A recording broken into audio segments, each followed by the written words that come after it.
Recording in progress. All right, this is Coach Connect, week number 14. This is your co-host, the real Mo Coco 45, coming at you this week. We have Luxus, our writer this week. She is a published writer as well, as I believe, right, Luxus? Self-published, yes. Self-published, and here we go. Introduce yourself. So I'm Alexis. My name is Abby. I go by my pen name, which is Alexis. I'm the creator of Love Language Incorporated, which is a business that does events. I have self-care workbooks, which is what I'm going to talk about on this podcast.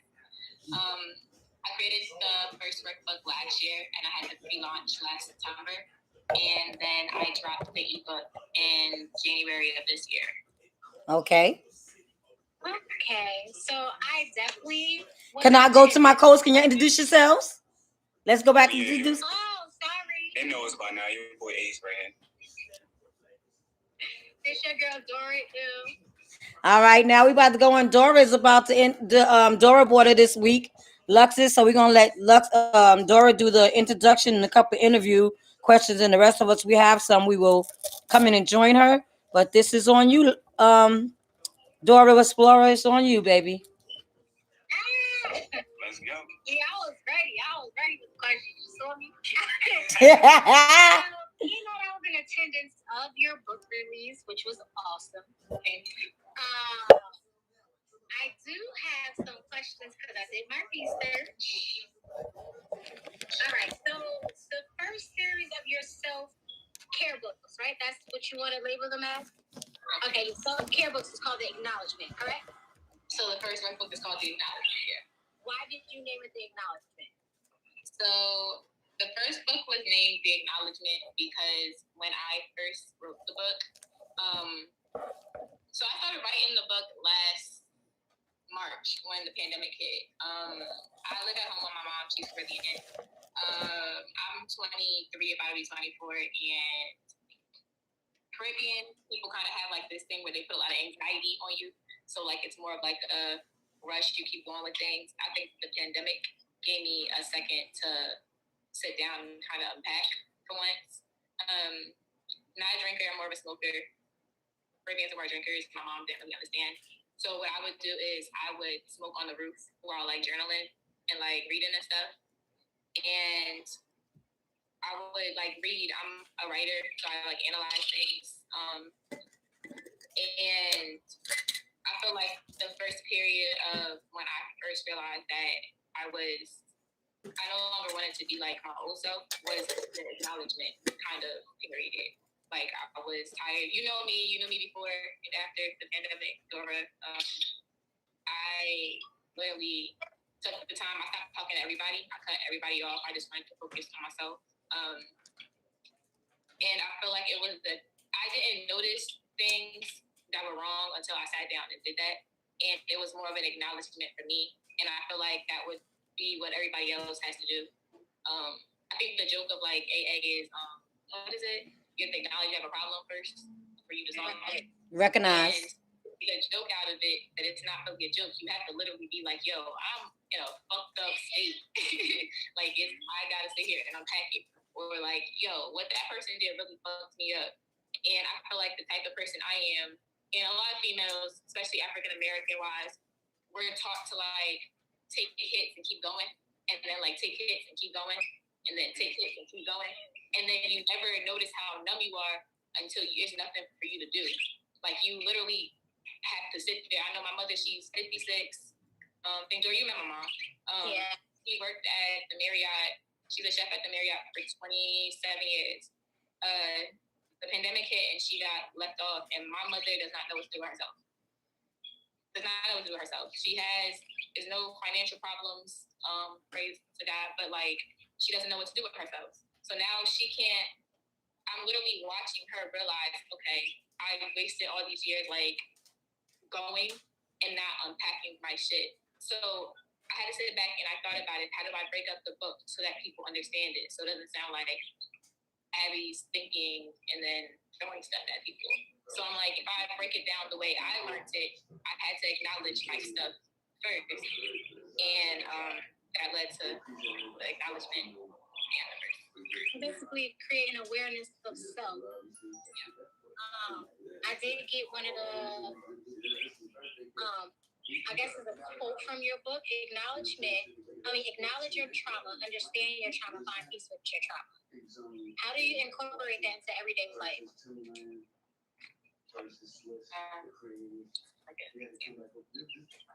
Okay, I feel like you can't move on until you realize that shit already happened, if that makes sense. Like, you can't fully go on to a next level until you realize, okay, that accept. So have acceptance where Acceptance. So, like, say you played a video game and you lost 10 times, and you had to figure out how you beat that level or how you went against that monster, whatever the case is, right? Strategize. Yeah, you strategize. But once you beat that level, you had to accept in level 2 that you had to figure that out to get to level 2, right? So it's like you have to sit there, you have to accept that level 1 happened in order for you to get to level 2. You can't ignore what happened in level 1, if that makes sense. So if you can't find peace in what happened to you, you can't explain that to anybody. You can't move forward. So I feel like that's one thing that people have to understand. Like, nobody has to understand your shit, but you have to understand your shit. Like, in order to like keep going. So I think that finding peace with it is how I literally, like, now that not the pandemic is over, but like we're going back to regular how things were, kind of, sort of, like, I guess that's how people call it. I wouldn't be able to be happy and do that if I didn't accept the stuff that already happened, like last year. So, sorry. So, in order for me to now, like, Dora worked at the job I work at now that I'm trying to leave in the next year. It's something that you have to understand. I'm accepting that I'm in this place I don't want to be in right now, but I'm gonna be here for a certain amount of time, so I don't want to be unhappy. But I gotta find peace in where I'm at. So I think it's just an understanding of that. Oh, you don't like the gig? What's wrong with the gig? Baby, I don't like working. It's boring. It's I don't boring. like working. it's not even at the fucking Me neither, yo. It's about self. It's about self. What would you say, Dora? That's not even at the fucking.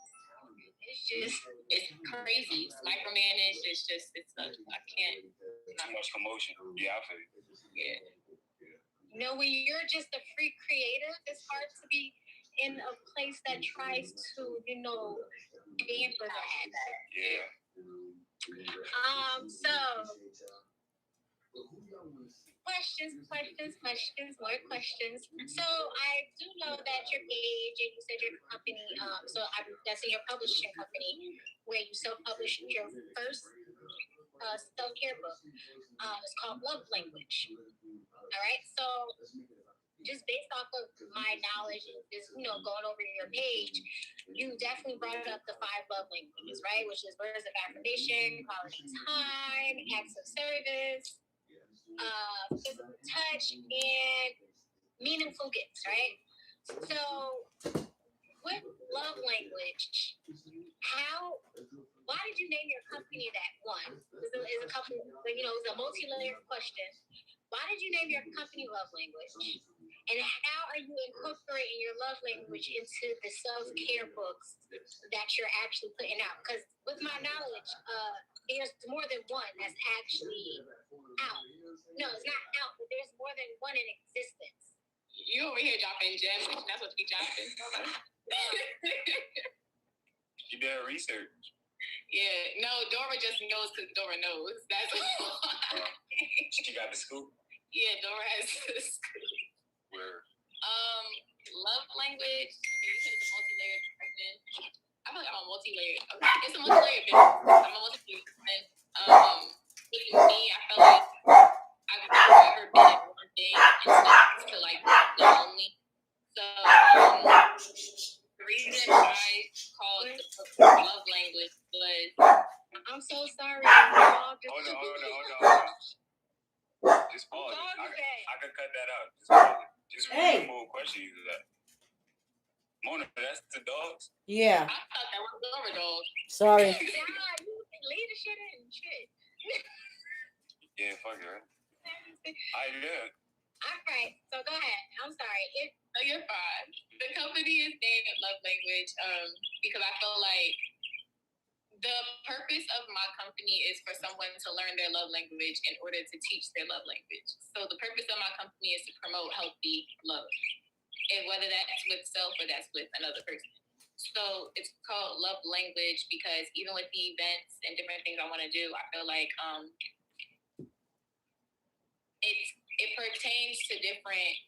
It depends on what kind of love somebody wants or needs. Somebody else got birds or something?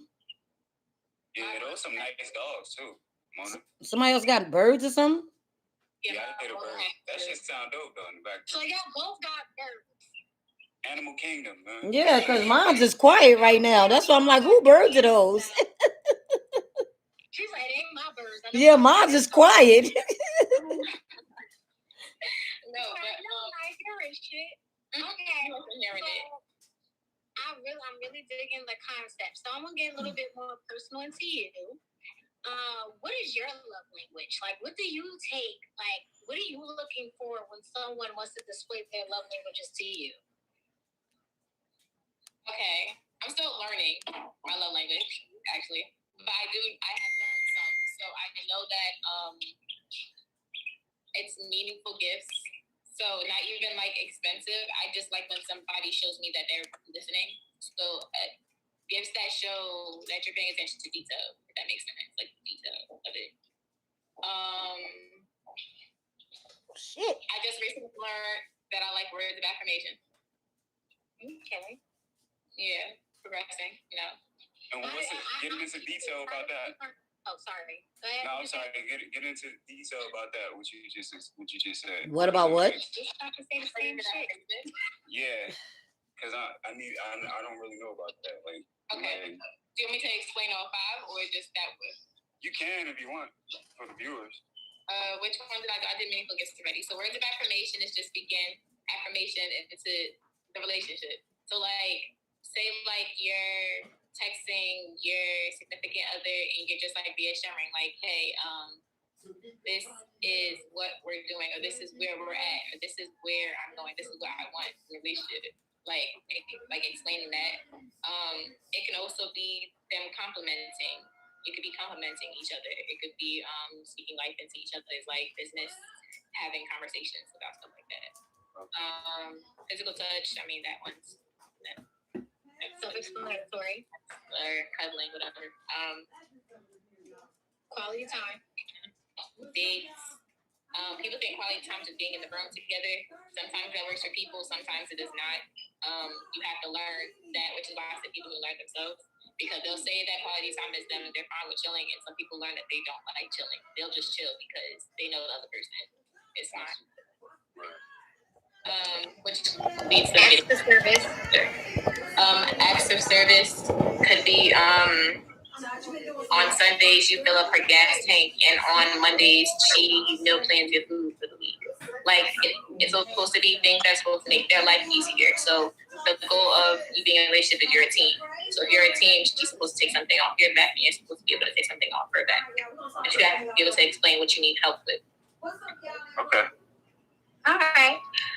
So, it's 2 more things I want to just, focus on. I did read something called, a piece called Response to Cocaine. Oh, I see the name. Response to Cocaine. Could you explain to me, like, why did you write it? How did you even name the piece? And basically, what was the message you was trying to get across with it? Response to Cocaine was a response or a quote-unquote clapback to an ex who did a diss track about me. And he named the diss track Cocaine. He happened to have been the same ex that I stopped dating right before I acknowledged that I didn't want to be in a relationship. And I wasn't ready to be in a relationship. At that point, when I had first stopped talking to him, I didn't know how to end relationships, and I I didn't know how to be honest about it. I was always the type of person. I was not raised, but like I grew up being a people person. So I knew I would stay in something if somebody like was really into it, whether I agreed or not. So I didn't really give him an explanation when I stopped talking to him. And I guess he didn't like that explanation. I had to give him. I told him I need time to myself to figure my stuff out, which was true.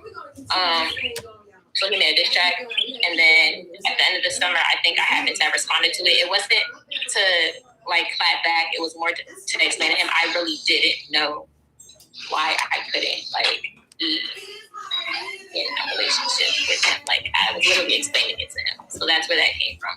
Cocaine was the name of the diss track, and it was just response literally to cocaine. Oh, so it was no cocaine involved. Okay, all right. I don't know. Like this shit about to get weird. I don't know if he was on cocaine, but I was. Oh, all right. Okay, cool. I was just because when I read it, like when I seen the he was trying to compare me to cocaine. I think. What'd you say? He was comparing me to cocaine. Oh, so okay. I definitely get that. That's what I was just about to say because me. Sometimes you use your artistic way to explain your feelings without actually saying it. So when I read that cocaine, so you was more like an addiction to him, and then with you being an addiction to him, and you just like when people go through going cold turkey off of something that they were so accustomed to being on. And not understanding why they're having certain feelings about it. That's how I took what the response to cocaine as just knowing the situation in hindsight.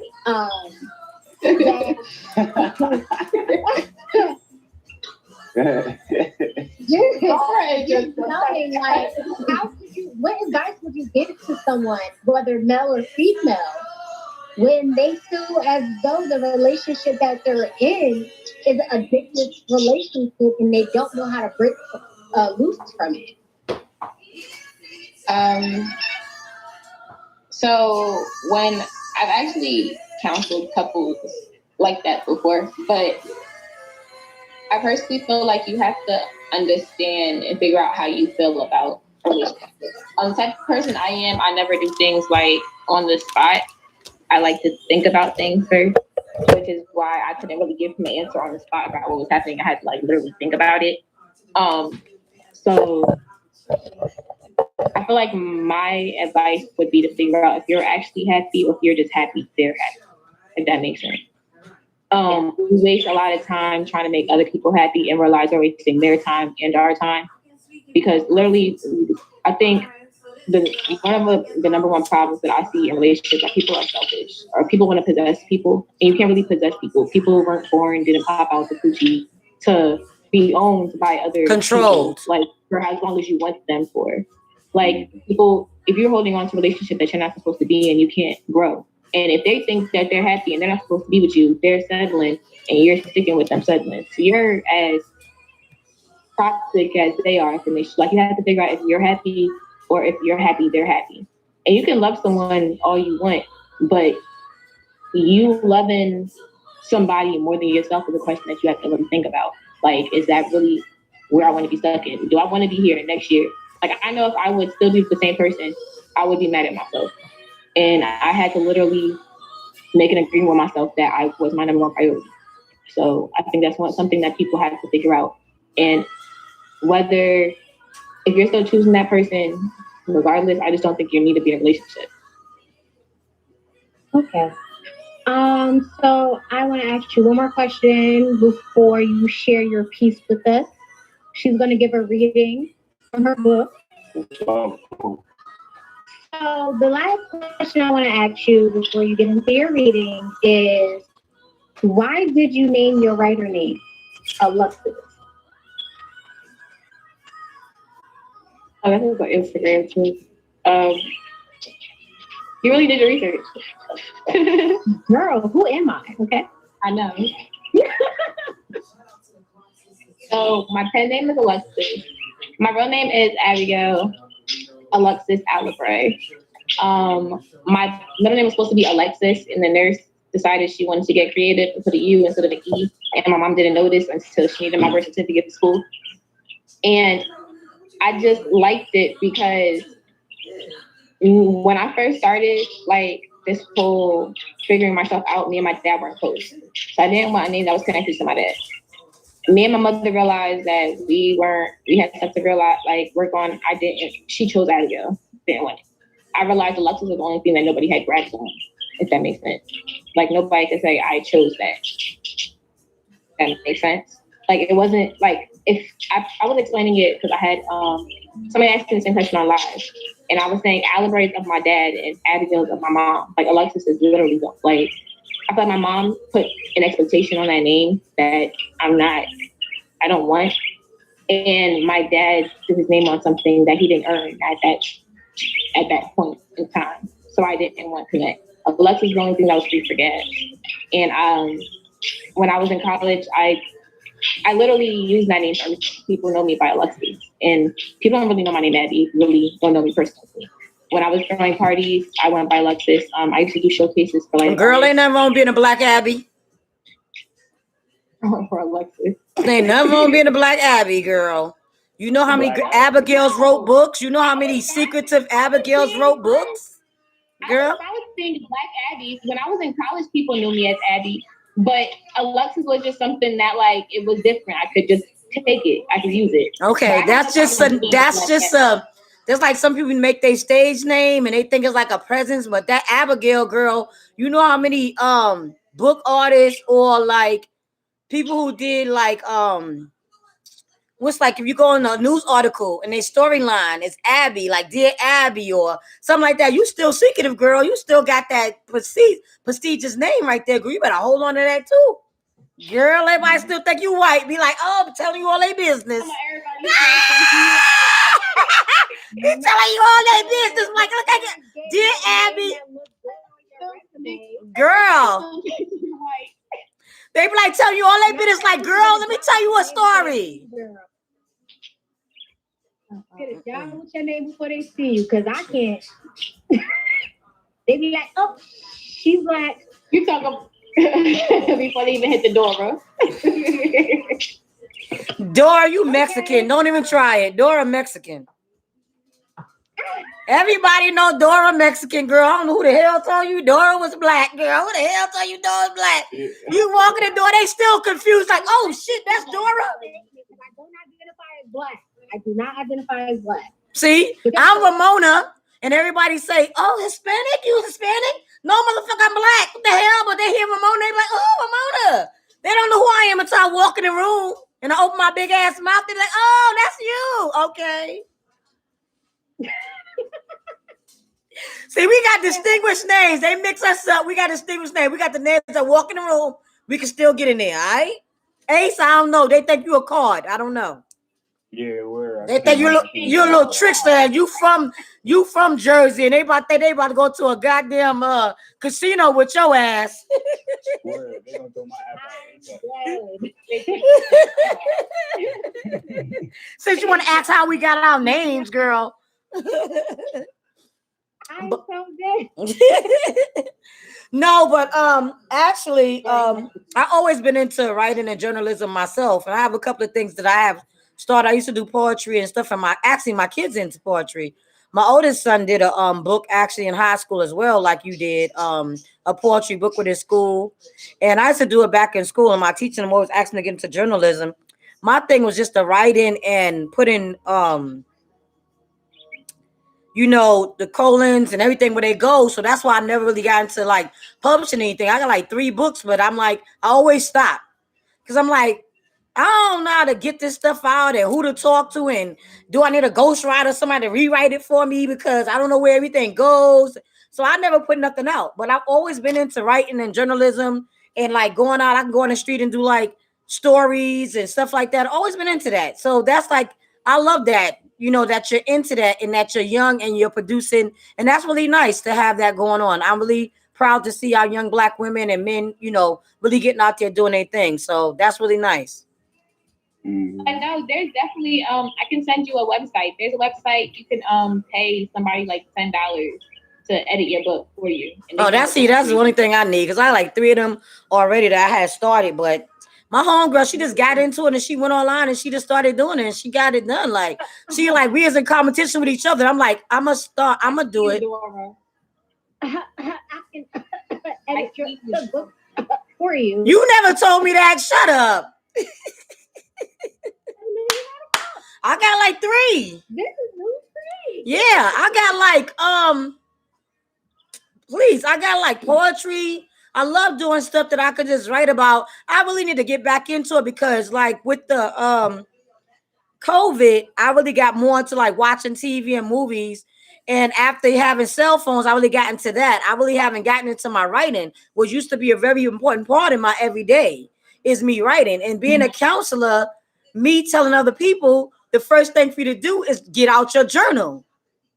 That's our main thing, to tell people to write about. If you counseling somebody, you always tell them to journal down your feelings. And that's something I used to do because that would help you. And that's how I do my poetry or my writing. And that used to help me out a lot. But since we got the cell phones and the TV, I done stemmed away from all of that. I don't even read as much as I used to. I have all my friends that's artists in New York and stuff like that send me books. And I don't read them like I used to. I have so many books that I used to read like bam, bam, bam, bam, back to back. Now I got the damn phone and stuff on the TV. I'm like, my books are sitting there. I got somebody's 3rd book and I'm like, I'm going to get to it. I'm going to finish it soon. I am. I started doing like an hour in the park, but I think the thing that keeps me interested in it is I like to, I wish I had my book in here. I like to annotate. So, because I was a social major, so my mind is like, why does somebody do what they do? Not like mind-wise, but like what raised you to do that. Yeah. So, like when I do stuff, I underline stuff and then I connect to it so I can talk about it. Yeah. So yeah, it helps when you could like when you learn how to like talk and stuff like that. Because my thing is, on the spot, I'll ramble, but then I have to learn how to explain it so that somebody else get it and not say it in Abby language. I gotta say it. Yeah, that's true. But see, that's why this is best for me. Like the podcast and talking is best for me. This is my way of expressing. Like I can't, if I gotta go back to like the reading and all of that, like now when I have to research and do all of this stuff, that's when I have to like really sit down and concentrate and take my time and say, Mona, you gotta sit down. Like Ace gave you or you put out these things and now you gotta research it. So I have to give myself a lot of time to say, Mona, put the phone down away from the game and do this. Because the game and stuff like that is my other way of my relaxation. So now those things take away from my relaxation. This gives me research items and things to do. So this is my time of taking away from this. The only time I take away from putting my phone down and or taking my phone to just research. I'm not doing like I used to, but those are my things like journalism, writing. I love those things. Poetry, like get into that, listening to things and, other people's stuff. I really like that. So I'm really kudos. I'm going to have to really get into it with you, Dora, too. That's my thing. Okay. You know what else contact me at? I'm gonna be like, Mona been journaling. Girl, I'll write a book. You be like, the one I got from my real story. You be like, and y'all miles will drop. You be like, damn, shorty should have been put that book out. And I was like, yeah, you gotta do it. Okay, them memoirs be making better out of nowhere. My system keep like, we gonna wait till our parents die before we put it out. We don't want to say shit about them before they die. I'm like, girl, I don't give a damn about none of them. I can get it out, I'll get it out. They just have to see that shit. The trick about it is, right, you don't say it's a memoir. You give it fake names like they did on The Best Man. Oh, yeah. I put it right in there. You put it right in there? Ace, what you gotta say? Ace, you quiet today. What you gotta say, Ace? Yeah, she gotta tell her. She gotta tell her. It's like I do, you do. So like I show y'all like how I like went through it and like healed or like reflected or journaled, and then I do like a you do, so I get the space for like you to do it. I think I actually need to do that because I think that's what I need to actually do like that with you, because I've healed through the years by myself, not just by myself, by talking to other youngsters and by also counseling. When I was a counselor, that became my therapy as well. Me helping and healing others became my own therapy. So once I was being a counselor in therapy and using that, I was also working that through my own. So that's how I actually became a healing myself. So that is a good way to heal yourself, is by teaching others and talking to others through what they're going through, you actually pick up like the biggest thing I pick up from counseling and from drug counseling was the Serenity Prayer. And I use that every day, which I didn't understand it in the beginning until I actually started working the process. And the Serenity Prayer is very important to me every day because now I understand. Because I was just like you, I would take on other people's shit and take on other people's stuff. And I always had, Ace can, attest to us being Virgos that we are very nice and we take on and try to befriend everybody and love everybody. Yeah. We try to befriend everybody. We want to understand everybody and everybody come in our life. We want to love. We think they love us. We love them and we become hurt. So I had to learn through the Serenity Prayer. God grant me serenity to accept the things I can't change. Huh? I said sometimes, not all the time. But but you have, you know what? After a while, though, it's like this. After a while, after so many times, then you say fuck it and you go on to changing that. But you taking a long time though. For me, I don't know if it's you guys. You guys are younger and you guys are a little bit stronger. I took a whole lot before I said fuck it and dealt with it differently. But I took more than what I gave out. But when I gave it back in full fledged.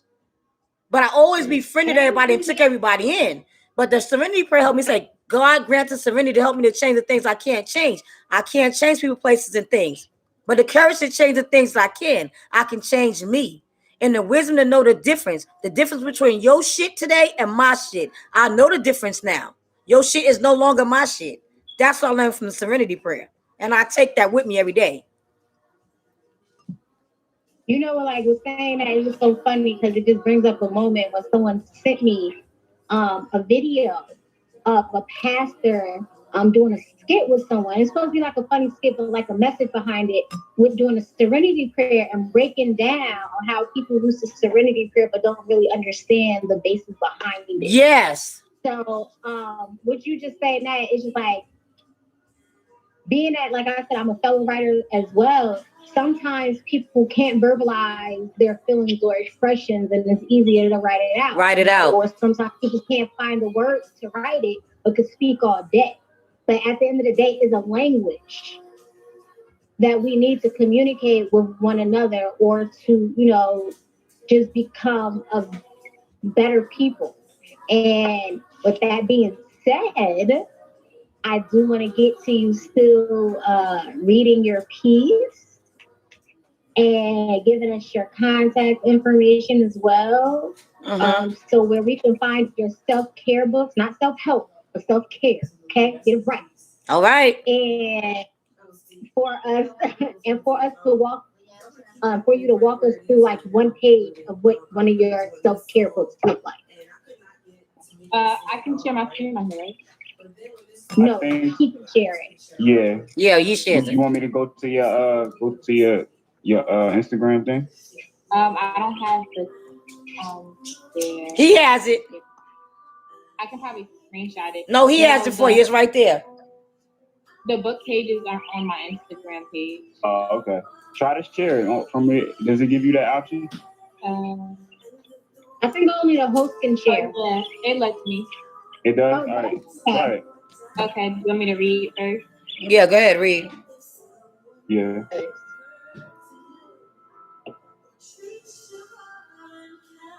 Okay. This one is New Safe Space. No safe space? New Safe Space. New, okay. Before going any further, you need to clean the house. Rearrange your space to the point that nothing reminds you of a memory of that person being there. It is okay to keep happy memories, but do not use them as mental suicide. Acknowledge the past and move on. New space gives your soul room to let go of baggage and start the process of finding peace. Find your new safe space and make it your new home. This will be your safe haven when the world starts to get hectic. And that is the first part. Cool. And then and do you have more or no, that was the background behind that? So Safe Haven was, hold on, I'm trying to figure out how to open it. So New Safe Space was basically my way of saying that I don't really count my home as home. So I had to literally leave and go outside to unload my shit. I work out Friendsbrook a lot, so like I literally I can go I stay in my car and write like I do my stuff for the business out the car in the park. I wait for like hours. And I realized that before, when I would find like places where I felt comfortable, I would always allow other people in because I was just a pleaser. So if people wanted to hang out, people wanted to talk, I was always listening to somebody's story, to somebody's problem, and I would allow that into my space. And then I realized I was over that stage. So I would always be like trying to figure out what's next to do instead of me just like having somewhere that was just mine. And I realized I had time somewhere I realized I was comfortable and I felt safe and protected. I felt like I can do what I have to do, say what I want to say, and nobody else to tell me. When I first worked at the between a new apartment and a new car. I'm still happy I chose a new car. Because I realized I like to be away, or I like places where I can be by myself, where I control like my environment. So I feel like for people who want to unload their crap, you're not gonna want to do it in a tense environment. For somebody who's being abused, you're not gonna want to do that in an apartment being abused. For people who don't feel safe or don't like the partner's cheating, they're not gonna want to automatically go straight to your partner, or you're not gonna want to do what you're doing and stay there. So it's just finding somewhere that you can have that shit around. It doesn't have to be anywhere specific or luxurious. Okay. Well, I had one question. I got one question. I just wanted to know, like, what's the timing as far as writing the book? How long is the process? I know it takes months, right? Maybe half a year or something. The whole process. I mean, like getting all the thoughts and then writing it up, edit, then putting it online. It's been about a year and a half. I'm still messing with printing vendors. Like, it's ongoing. It doesn't stop. It actually gets tiring after a while. I just came off a break. I took it. It was very needed. When I started writing the book, went in full. I had the notes and stuff in about February, March, and I did the pre-launch in September on my birthday. September what? 29th. Oh, you're the day before my little brother. Okay. And my granddaughter. Hey, sit down. Sorry. I'm also a Virgo woman, so I'm very hard on myself. So when I gave myself that deadline, I gave myself that deadline. We need a drink. So yeah, by December, I took a break, and then I'm now getting back to like learning and redoing things. Now I feel like people don't. It's not something you stop, but you learn stuff every day. The writer. Okay. All right, I'm gonna put your Instagram up there so they can see it. Really, you just recorded us just now? I'm trying to get y'all out. I just realized.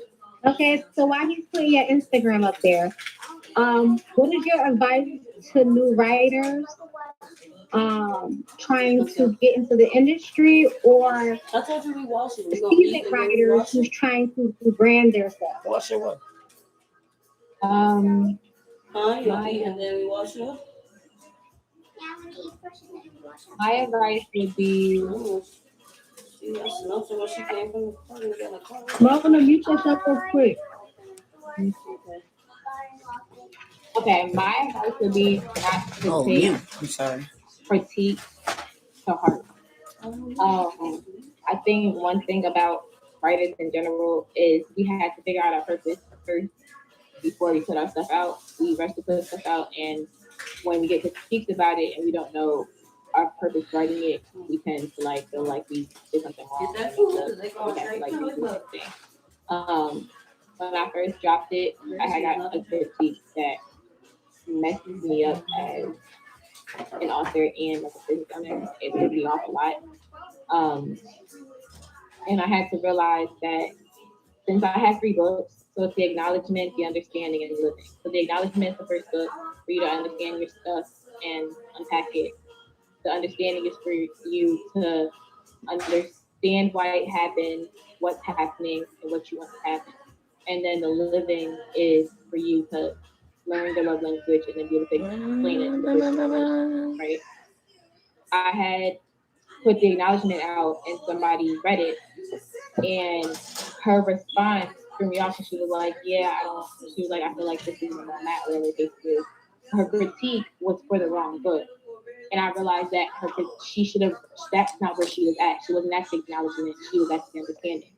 But I took it to heart and thought I did something wrong. I'm gonna put this book off. But that book wasn't for her. So I feel like one thing that writers have to understand is their purpose. You have to realize, who are you writing what for? Because if you're having somebody look at something and that's not for them, their critique can throw you off and you end up pulling it off. And that's not why God made you do it. And the person who needs to see it is not seeing it because it's the wrong critique. So yes. I think that's one thing I would tell them.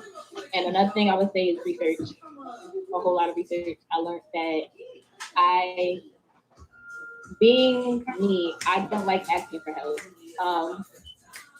And I stressed myself out on a lot of things that I didn't need to. And I think that's one thing writers have to understand. You have to let certain people in to help you. You have to allow help. We usually don't like to because we don't want people to see our work or critique our work because it's ours and that's understandable. But there has to be someone that you should be able to go to that understands your vision, that should be able to help you. And I think that's very much needed. I definitely agree with you on that one, honey, because I've been sitting on my book for about 2.5 years. Yeah, and I told you about your book. Okay, not too much on me. But okay, I really do appreciate you. Want me to share the screen or no? Yeah, you should try. Can you? Go ahead. Because I'm going to edit all this, so it's like, yeah, there you go. Okay, so right now the ebook is out. So damn, that's way better than my screen shit. I gotta get my game up. She got the full screen shit on. You can see all my apps and all that. So this is the beginning of the book. And then as you go through it,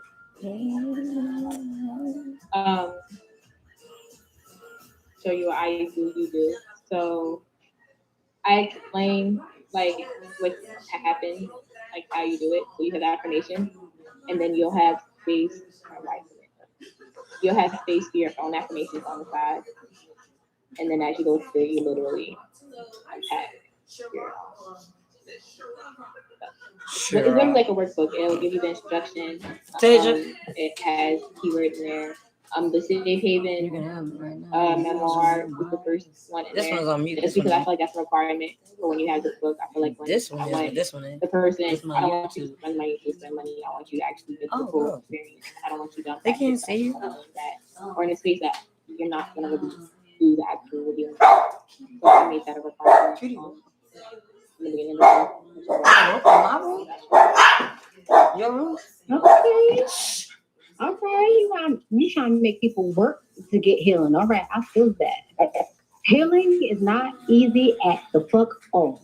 Mm-hmm. And because fuck I put in there, that's the emphasis on how not easy is.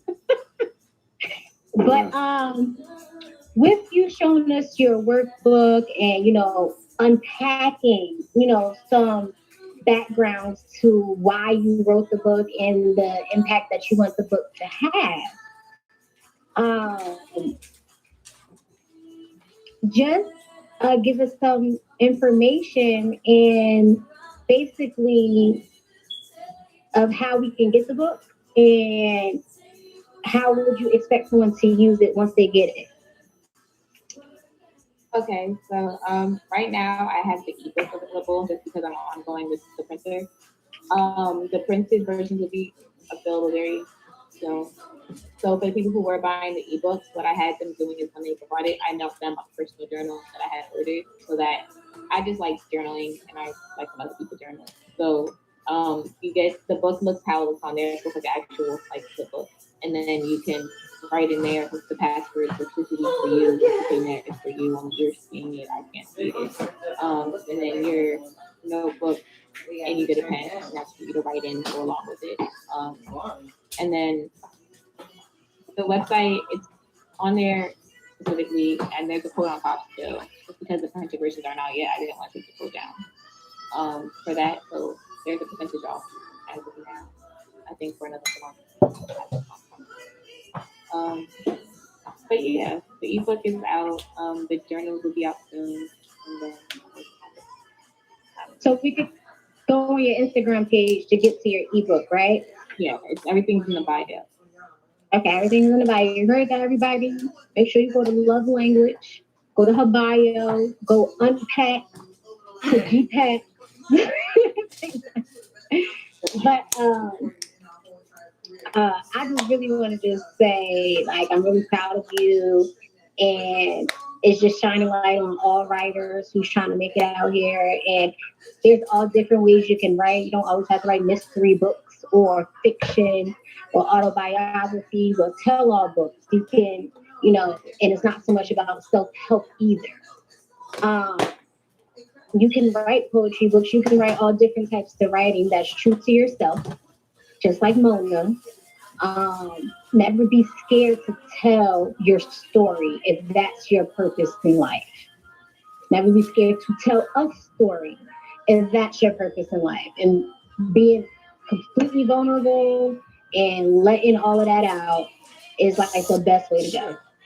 So, I'm gonna finish my interview, Ace.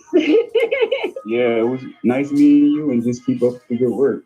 It was nice meeting you too. Where I'm gonna go check out your work. Yeah. Wait, so we're ending with Come on, Mona. We need the topic. We need the topics, Mona. What you doing? Oh, sorry. Oh, you don't have to leave yet, Abby, if you don't want to. You don't have to leave. We about to go on our topics if you want to stick around with us. I'm good for the topics. I want to get like, hey, you got food? My daughter just came in. 1 second. What's that, Popeyes? Nah, a Pollo Loco. She said, I want to get like Mona. You got food because everybody high got the munchies. Shit, I sure did. I don't know what I did talking to y'all. That's okay, because I got the munchies before I came on here. I was fucking up a whole thing of dark chocolate almonds. I had some steak and string beans because I had. I didn't start until I sat here with y'all. That's why I shouldn't even did that. She had the cheesecake edible. Yeah, I tried an edible ice cream and I got sick. What? Edible ice cream? Where that's at? Really? I need that. Yeah. I ain't had that yet. Taste edible ice cream. Yeah, we gotta get that. The way they mix certain stuff, it don't be right. Yeah, don't be right. Yeah. Because I remember one time I had another edible. Like when I first tried the cake, whatever, maybe because it was melted and she didn't. It's like they had the syrup and he made it separate from the actual cheesecake. That joint had my stomach. I went out to eat. I promise you, my stomach was on roller coaster drumline. Like y'all ready? Table, like yo, my forehead is sweating. Like, I was so hot. Yeah, that's because the weed was mixing with the. I don't know. I must got some car accident, so I don't want to talk about mine. The crazy part is I'm not lactose intolerant. But dairy's not good for you. It don't matter. Yeah. It's not good for you. Everybody's first experience, some experience is different. I see edibles a lot. And then I almost had a car accident. I don't eat yogurt with dairy in it, but I can't give up cheese, and vegan cheese tastes nasty as fuck. So we just gonna have to like figure it out. It depends on where you get it from. You gotta figure it out. That's a lie. All right, y'all ready to go on to topics? All right, let's go. Week 14 topics, surviving the headlines. All right, so We got Russell Simmons reportedly suing his ex-wife Kamora and her husband, claiming they illegally used his shares of a beverage company to pay court case expenses. Did anybody read it? Because I think he's in the right. I don't think he's wrong. Nah, he right. They all had a piece of it. They had like equal amount. And instead of giving him his money, they used his money to help her husband, who got into a bind, which was a money problem. And they used his money without asking him. I think that was kind of cold. 2.7 billion. Yeah. No, yeah, that's what he got charged for. It was like some type of scheme, laundering scheme. Yeah. So you already got a money laundering scheme, and then you're gonna take my money, not telling me use my half and help your man out of his money laundering scheme. No, you need to give me my money back. Yeah, and he asked her like several times. He asked her a couple of times, and she didn't say nothing. And now he had to take her to this extreme. And being that they so close as friends, you know. No. No, she got a new husband. That's him right there. That's him with a new baby and everything. That lady, yo, let me tell you, that lady got kids of all types of ethnicities. Man. She got Russell Simmons. She got, regular, I hate using the word African American, but I'm just going to be, part of the system right now. She got African American babies. She has African babies. And now she has white babies. Well, Asian and white, African and Asian, Asian. I don't know which one you want to. She just has babies all across the nation. But my opinion is Oriental. HDA. That's what it's called, right? Yeah. I got it right. All right. But I'm like, at first when I looked at it, I was looking like Russell Simmons, all the money he got, why is he suing her? Until I had to read the story, and I'm like, he has the right. Like, how you gonna just use my money for your husband? And we in a business together, not even asking me? Then I'm gonna ask you for my money back.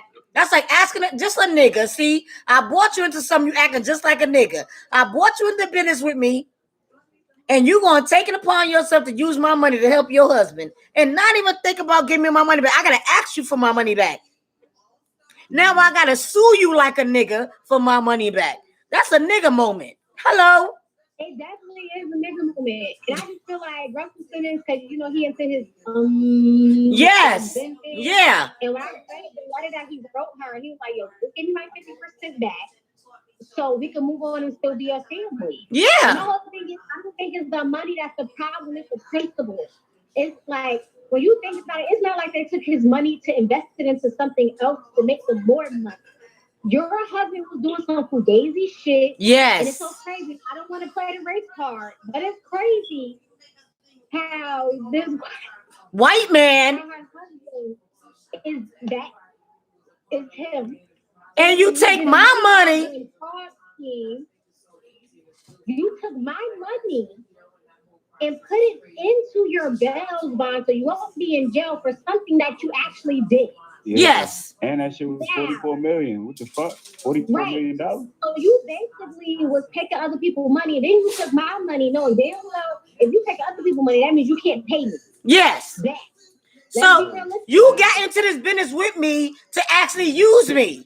No, give me my motherfucking money and get y'all asses on my business. Also, I feel like Russell never played about his money before, so I don't know why she thought he was gonna play about his money now. Thank you. Yeah. Thank you. Okay. He made you hoe. Who you thought you was before he made you? But she probably thought he wouldn't have known.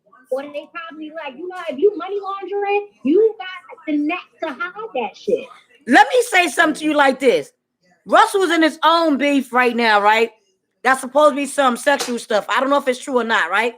So just look at it like this. If he got into trouble and he need his money back to get out of the trouble that he's in, would you give me the money?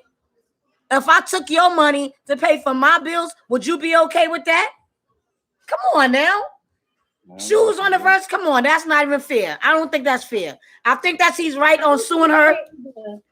Huh? I just think it's more so like, I'm Russell Simmons. Why are you trying to have me tied to a money laundering fraud case that I knew nothing about. Yeah. Because if it goes to feds, they going to think you had something to do with it. Yeah. And I feel like Russell's done enough for Kimura. Yeah, he did. Russell made Kimura. Yeah, he made Kimura. He did. He took her straight. Yeah. Yeah, she was a model, right? She was a model, but she wasn't. He made that name. He gave her baby fat, and then Yeah. he still gave her the baby fat. I don't think he even owns that much percentage of baby fat. No. I think she owns the majority. He made sure her and those girls would have a. He made sure her and those girls would have a future. I'm sorry, he did that. Okay. Okay, and now we're gonna move on. Method Man has his own production company, and How High 3 is on the works. Okay, I don't want to say How High 3 because How High 2 wasn't the same. Ha ha he no. All right. How High 2 did not mimic or match number 1. So I hope that number 3 comes out in his production of showing us back to, the real How High. Because that too, I laughed because I was high. You understand what I'm saying? But it was not funny. Yeah. So. Nah, that shit wasn't funny. But I'm proud of him doing his own production company. People aren't funny. But I'm happy for him doing his own production company with Miss Carr. Because she did a lot of stuff. Shauna Carr has done a lot of production stuff too. And it's not like he hasn't done some stuff like he did stuff with RZA and all of them. But to come out on his own and step on his own to do his own production, I'm very proud of him to see him do that. I'm proud of any of them to see them step on their own and not just be like a cliche and be like a team member to somebody else. I like to see them step on their own and do their own production. That means they're bringing more brand, and that means that we can get more people to eat. You see what I'm saying? So I'm happy about that. I hope that the new 3. Shout out to people from Jersey. Yeah. And I hope 3 is a symbolization of at least one. Give us something. Because that's one of my favorite movies. I'm not even gonna lie. When I get high, I want to watch that movie all day. That and Half Baked. I just want to watch those 2 movies back to back. So I'm proud of those. I'm proud of that. Anybody else? Yeah, I'm proud of him. He's taking the same road as Ice Cube. So we need more producers, like hood producers. I know what's his name? Tyler Perry was doing that shit, but we need some hood movies. We need more of them to take. Yeah, we more authentic, and we need more. We need more of them to go in the hood and grab more us. You know what I'm saying? Tyler is doing a good job by grabbing and bringing new people, but it's still people that we don't know. Or I'm gonna say like this: if you go to any live like shows, like Broadway shows and stuff like that, he does get those characters. That's where he get them from mostly. Because I do go to a lot of productions when I lived in New York, and they have like a lot of shows with Cheryl Percy Riley and them old school show artists that used to be back in the days. He do pick them up and put them in his place. So I won't knock that about him. He does pull in old people and bring them back in, and he has brought in some new people that we never heard of. So I give him props on that. But I mean, I like to see like Method Man and them and Ice Cube and them do. They bring in like people we never heard of, youngsters that's really struggling actors, you know? Yeah. All right, and then staying with that, we got Nas, Fat Joe, LL Cool J. They did a groundbreaking on a Universal Hip Hop Museum in the Bronx. They got a museum in the Bronx, bro. I got to go to that. I just want to go home just for that. I want to know where they put it at in the Bronx is what I want to know. Like, where the hell did y'all put this in the Bronx that is safe enough for our asses to go to? I'm from straight up from New York. I lived in the Bronx I lived in the Bronx for a few years, and I ain't gonna lie. I don't know nowhere I could go safely in the Bronx except 161st, where the Yankee Stadium is at. That's the only place I know to hang out. That's safe. That's hilarious. I'm sorry. Huh? No, or University Avenue, where the college is. Where the college is, you know, it's not that safe, but it's okay. They say it's by Harlem River, right here in the article. Harlem River. That's where they're gonna have it. I don't know where that's at, but that's like between the Bronx and Manhattan. So that's in the middle of. Like before, like it got to be before like you cross the bridge or as you crossing the bridge. So you got it like the mainstream of the Bronx and Manhattan. So it's got to be a good little spot. They had to find a great little spot. But this is really groundbreaking to see that happen. Fat Joe said, hip hop came out of the Bronx like Vietnam. Said Bronx native and rapper Fat Joe, I'm just a kid. I'm talking 8 years old and I would be listening to hip hop. And I knew this was what I wanted to do. It was born from nothing. And it has fed millions and millions. It really has. It has. Can't lie and say it hasn't. Yeah. So that's a proud moment for that. Jobs. Huh? Now I was saying that should make more jobs around that area once they build it. Yeah, it should make more jobs. And I just really pray that this museum can be like a safe haven and a new, beginning and a spot for the Bronx. You know what I'm saying? Like Brooklyn has opened up for the Nets and stuff like that. And, because I thought Brooklyn was going to be a bad spot for opening and stuff too. But it turned out they're doing pretty good. Maybe this can be something for the Bronx. You know what I'm saying? To open up something different for them as well. And I'm hoping that they take care of it. Because I would like to really go see it. Go to the museum myself. Hip hop has came a long way. We got a museum. We got streets named after certain artists. Like, we really doing the big things now. Right. Anybody else? Luxie, what you thinking? You still with us, girl? No, I said that's true. I was agreeing with you. You still with us? I'm just making sure you still with us. Now we here. I got you. Okay, did you do the pull up the song for Lil Baby and Kirk Franklin? No, I ain't pull it up. Y'all want to hear it? They got a song. They did a song for Space Jam, new Space Jam. I'm not gonna lie to y'all. I'm not understanding what they saying. It sounds like mumble jumble. I'm not understanding what they're saying, but Well, on the song? Yeah, could you understand it? Because I didn't understand it. But I can give y'all some of what it's saying. What they said? Okay. Okay, let me see what he said. Mostly all these new songs, you can't really tell what the fuck they saying anyway. I think got a little part of here. While a chronic choir, the church organs are oftentimes heard in the hip hop records, the 26-year-old Nate delivers a motivation bars that declare victory over his past obstacles. We will be better than ever. Made a promise we can do it together. And I ain't breaking my word. I just wish I could fly like a bird. Baby raps over the harmonious sounds of the choir in the background. That's Lil Baby part? Yeah. All right, y'all go check that out. So proper text. Y'all can go check it out and see how it sounds. Yeah, and this is a new song, and it's called We Will Win. We Win. We win. The new legacy, and it's gonna have the sequel original Space Jam movie, which stars Michael Jordan, came out back in November 1996. Now the film features LeBron, Don Cheadle, Chris Davis, Sequoia, Martin Green, Zendaya, and many more at the center of the flick. And this is crazy because I had got confused at first. I thought it was the baby. My daughter's like, no, it's two different people, Lil Baby and the baby. So the baby,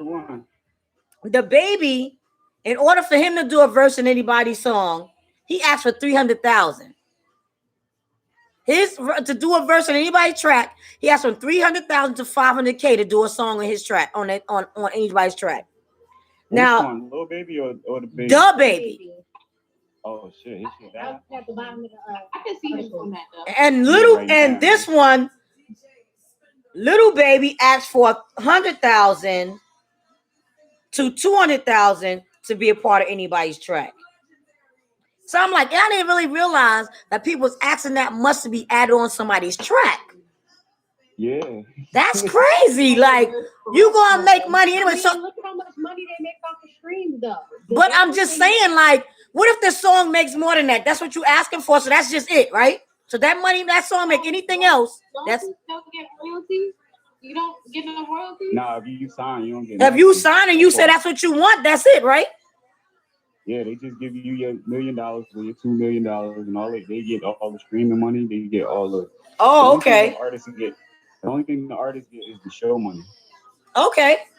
Well, I think then that's on how your contract is set up. Even right. Yeah.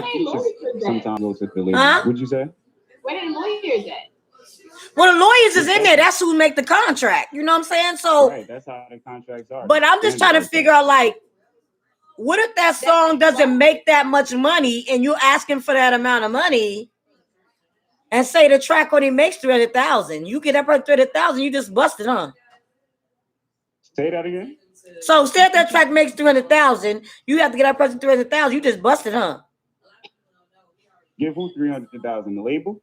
No, the person that does the verses with you. Say if that album don't even go that big. Oh, say if the song only money. Yeah, whoever paid for that, they just lost out. Yeah. Wow, that's crazy. That's why. Only asking for that amount because the way his verses go compared to the songs that he's on, like it's there. I'm surprised he's asking for only like 3 to 5. I'm looking at the thing of like it's who he goes and signs with. Because it say 300,000 to 500K. So I'm pretty sure it depends on who he's riding with, and he doesn't ride with everybody. He probably doesn't do verses. He does verses for people that he know that song is going. That artist is an artist that's making something. Yeah. Because just now I was watching Timberland and Switch. They both were saying they want to do something with the baby because he was there. So Timberland's like, I want to do something with him. I want to do something with him. So you know if Timberland get on the record, he gonna make that 3K with him plus. He already know that. So he probably gonna ask Timberland 5K because he already know who Timberland is. Mm-hmm. Yeah. Yeah, they be making that money. Yeah. What you thought?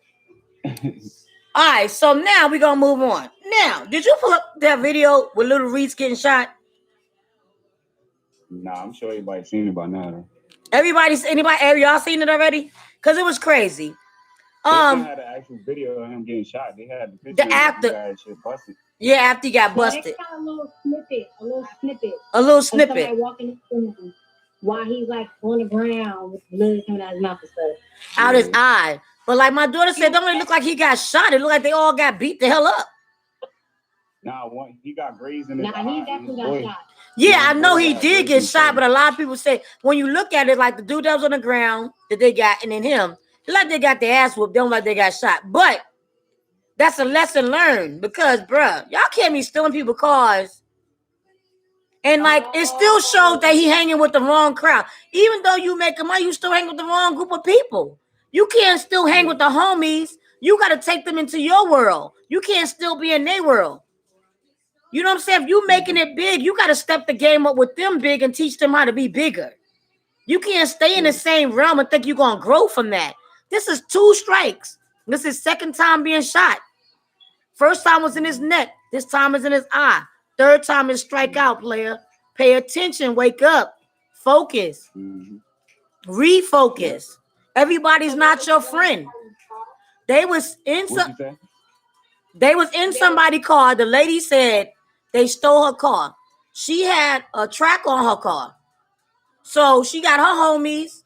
They tracked her car. They were sitting in a parking lot in her car. Now, I don't know if Reese realized he was in the stolen car, if his homies told him that. But if you still hanging with the same shit, you're going to get the same results, right? So that's what I'm talking about. You still hang with the same riffraff, and you're in a better world, in a bigger world. That doesn't make no sense. This doesn't make no sense. You got to change your surroundings. He told the cops he was in there waiting for some bud or something. He was trying to get some weed. And the other dude was like, well, I didn't steal your car. I didn't steal your car. Lady said, I don't give a damn if you stole my car. You was in my car. Yeah, they came in there with these shits. Like, they was ready. Yeah, the lady was like, I don't care nothing about that. She was loud about that. She said, I don't care nothing about what y'all talking about. Y'all was in my car. If you was in my car, you got the fuck you got. And I'm like, I can't be. Huh?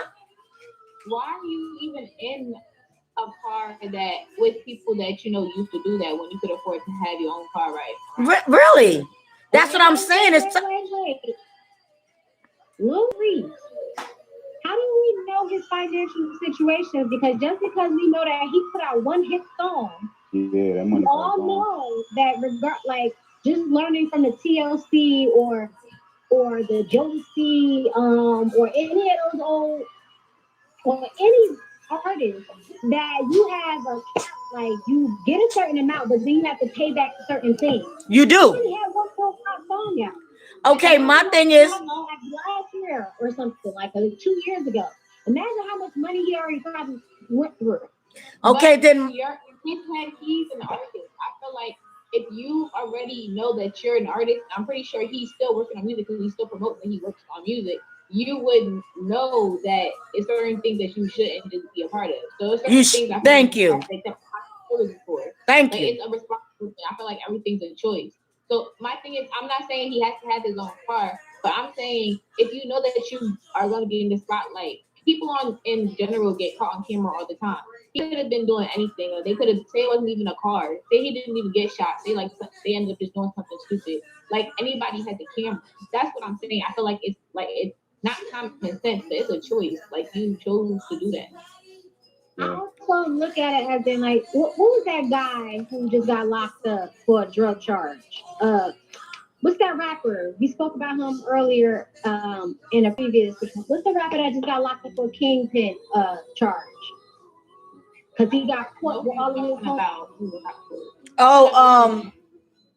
He got caught with all the drugs and everything. Want to take out 21 Savage? Yeah. That's old. He just got caught. That's old. Got caught. It was like, I'm just using that as an example. Yeah. Like sometimes we have to also understand. Maybe because this is just my background. First, when you understand something, then you probably can like hit it and solve that problem. You have to understand that some of them are coming out of certain areas where they're not taught to do certain things. And then they come into a music industry where everyone is not, there's not always good representations to help them along the way. So even though they get in money, they might not have the capacity to be like, you know what, let me do this, that, and fourth, because they might not have nobody on their team telling them that. There are situations where you but it's still like Luxus said. There's still like Luxus said, there's still a choice that we have to make. When we decide to jump in that spot, it's a choice we have to make. We either gonna have certain people on our team or we're gonna drop people from our team. You understand what I'm saying? We're gonna be a representation of our team or we're gonna continue to be on that team. We can't have both battles. We can't be on both sides of the water. So we got to decide what side we're gonna be on. Now, if I got shot one time in my neck, that's gonna wake me up to represent myself and change what I need to change. You know what I'm saying? If God gave me a second chance, I'm gonna take that second chance. I'm gonna say, niggas, we all need to wake up. But you're not. I'm just saying, like, how many people that gangbang or that be on a corner that continues to be on the corner keep getting shot? Be on the corner and they in a wheelchair because they got shot last week. But that's like, a choice, like Luxus said. That's a choice that you're making. That's still a choice that you're making. Wait, give me a second. Mm-hmm. We have to realize there's a certain mentality within our community that we have to correct, that some people feel as though that's the only way to maneuver. And when you get into some certain situations, some people don't know how to leave that shit to the side. Look at Baby Blue. He just got shot. Mm-hmm. Look at Lil Boozy. His whole shit just got shot up in Miami just a couple of days ago. Just because you're making that money doesn't mean you had a capacity to take yourself out of that situation. But you got that money, but you still put yourself in. What'd you say, Lux? Like you can't give them excuses. Dora. Thank you. Can't give them excuses. I came from the hood, Dora. I came from the hood, Dora. I came from nothing, Dora. Go ahead, Dora. I feel like I don't think it's that somebody doesn't understand. I get what you're saying. Like I understand what you're saying. I feel like it's not that I'm looking at it from a point where I'm judging them. Like I look at it from a point of how they're raised, how they could have been raised. Not like I'm looking at it from one standpoint. What I'm saying is there are choices. As a human being, whether you have a parent or not, you learn from what happened. If you touch a stove and the fire is on, tell them, and that shit burns you. If you go back and touch the fucking stove again and it burns you again, you hurting yourself. So at that point, either you like pain or like my grandmother used to say, those who don't hear will feel. And I live by that every single day. Thank you. Like those who do not hear will feel. But you cannot make excuses for those who have ears and those who have a body. Like my thing is, I understand what you're saying. They don't have the mental capacity, right? But think about people like the baby. Think about people like Fat Joe. Think about people everywhere. Okay, that show on Hulu, it's based off of the real Rick Ross, Snowfall. Right? He didn't have the mental capacity when he started. Bro thought he thought he was delivering a weed charge and ended up fucking started selling cocaine. Like it's not something that the human mind can't not learn. It's whether you're choosing to or not. So my thing is, it's what they think is easier. Like one topic, I think somebody was talking about was how a lot of African American and Spanish, Hispanic, and minority men are coddled, and that pushes them to want to take the easy way out. It pushes them to not want to learn. And I feel like that is something that the African American community in general, not just the males, but also the females, we're in a position where we don't want to change or we take what's comfortable. So if we keep making excuses for it, he's gonna think it's okay to keep getting shot until the day that he can't get shot no more because he dead. Like there has to be a point where you feel it, and you can't say you don't feel it. That's not something like, so you saying, I understand what you're saying, like they don't have the mental capacity, but it's not that they don't see what's happening. They're choosing for it to keep happening. I don't think it's I'm gonna have to throw you a monkey bone in that. Your first series is called The Acknowledgement. Okay. In order to acknowledge the issue, you have to be aware that there's an issue to begin with. Okay. Everyone, just like alcoholics, some crackheads, some alcoholics, some people who were raped at a young age and became sex workers, block and desensitize certain elements in their mind to decompartmentalize and not acknowledge that some shit is fucking them up as much as it is. And then we have a whole splurge, more than ever, younger generations, especially out in urban areas, are taking pills on the regular. They are normalizing pills. They are normalizing lean. They're normalizing drugs on a high scale. Shoot, I taught right before I went to North Star. Shoot, right before I taught at the school I met you at. I literally had a conversation with a sixth grader who used to come high to school on lean, come high to school on perk. Now, but you know what? Sometimes, let me finish. Sometimes the acknowledgement is not there because sometimes you do not have that representation. Not saying that it's not possible for you to come out of that out of that mentality or state, but how can we see and know for a fact and statistics in our community, being educators or being around children at high at risk, just being an at-home therapist and then being an at-risk counselor? I see where I could tell a student every day, "Son, get your life together. Do this, do that. You know, if you do this, it's a simple change. Don't make the choice." And they go, I got you. And then they fall back into taking drugs, or they fall back into this because they're weak, or they don't know the next step. So we can't say that it's always an excuse, just like mental health. Like some people think having an addiction is mental health. And some people just think, bro, you just addicted. I don't got shit to do with your mental health. You can stop whenever you want. It's a difference. All I'm saying is sometimes you can give somebody $1 million, but if you didn't teach them financial literacy, when they got that $1 million, you can't expect them to acknowledge that they might not know what the fuck to do with the money after the fact. Then that's where sometimes when you need to go into that, sometimes they need to, before you get into that, you got to recognize too what you're about to get into before you get into it.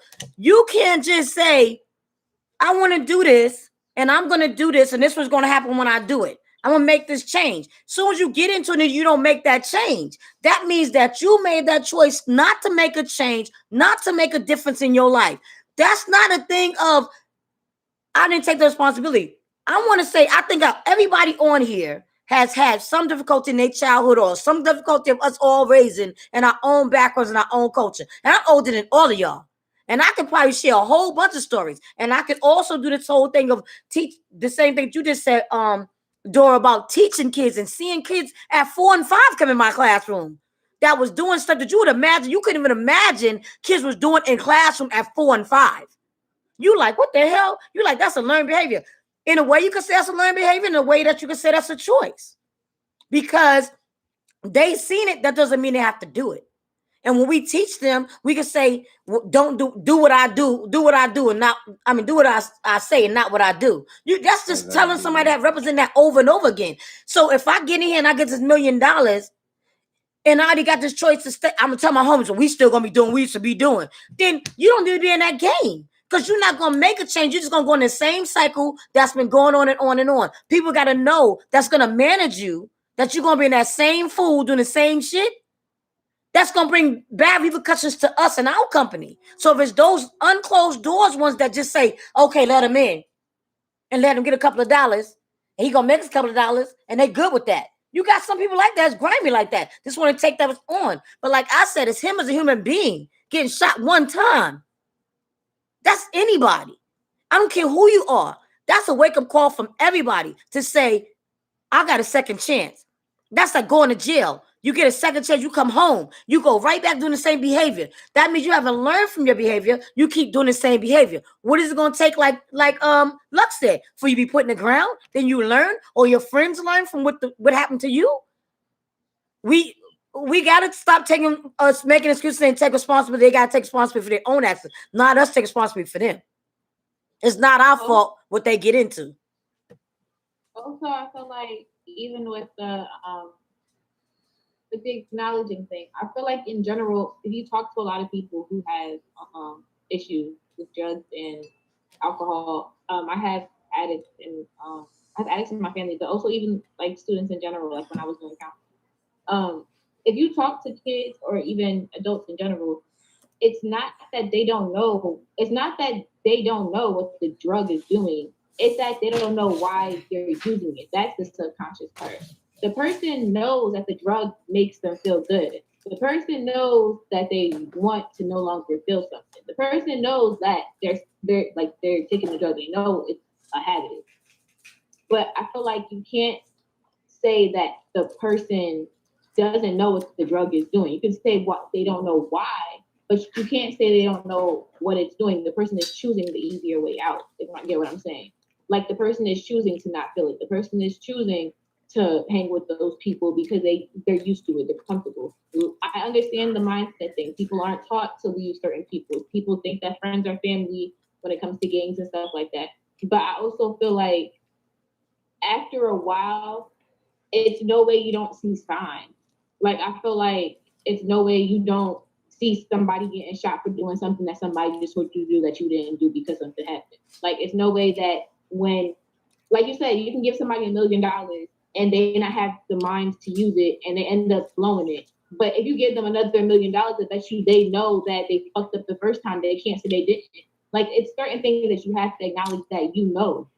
That's what I'm saying. Like it's certain things you know already that you have to use common sense for. You can't. How do you explain people with gambling problems? Then how do you explain people with addictions who tries to go to rehab and fall back into it? Addiction is a difference. Addiction is a disease.